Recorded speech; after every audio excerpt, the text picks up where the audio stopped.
if you're able to sit in both the lotus pose and the diamond pose, which is the foundation of Tantra Yoga.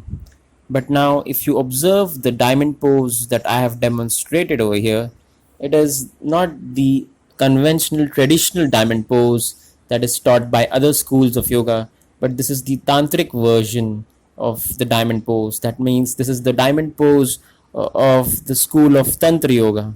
And the reason why we are supposed to sit in this posture is pretty obvious. As you can see, the traditional diamond pose is actually pretty ineffective in the sense that it doesn't really change anything in the body. It doesn't improve the structure of the body, and it doesn't enhance the health of the body as compared to the tantric version of the diamond pose, which, if you observe, completely simulates the bipedal human anatomy of erect spine and a cylindrical foot structure with the big toes clubbed with the other toes, which allows us to walk on two legs.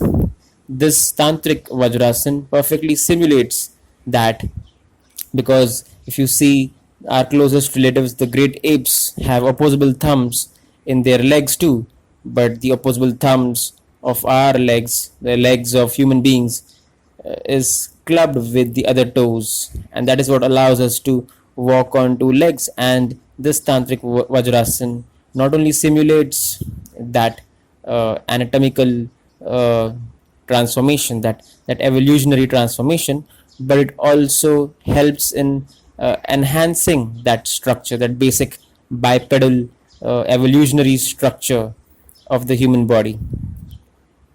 Even though this may seem too challenging and it might discourage newcomers or beginners to even try or think of practicing this posture, but the benefits of this posture are too many for anyone to miss out on this. Also, like, if I have to summarize the benefits and significance of this posture, so I could say that apart from representing the human evolutionary transformation, this pose also tremendously improves blood circulation to the hips and waist. So by doing that, it corrects the problem of visceral fat, because mainly accumulation of visceral fat happens because of poor blood circulation in the hips and waist, and it corrects that problem, and thus it also avoids or prevents and also corrects problems like the metabolic syndrome, which is the main cause or the main condition which causes most of the chronic psychosomatic diseases. So, for all male practitioners of this system of yoga, it is essential that you wear the Indian loincloth or the langot before practicing this system of yoga. At least while practicing, you should wear the Indian loincloth, and I have made videos about the significance and benefits of the Indian loincloth. You can have a look at those videos. The link is displayed above.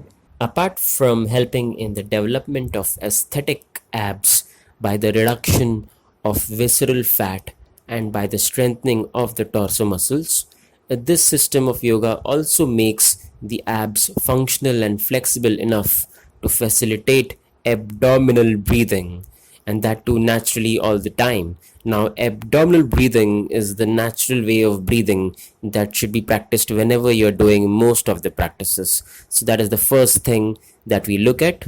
Abdominal breathing is basically whenever you breathe in, you should allow the belly to expand or balloon up, and whenever you breathe out, the belly is supposed to go back and contract.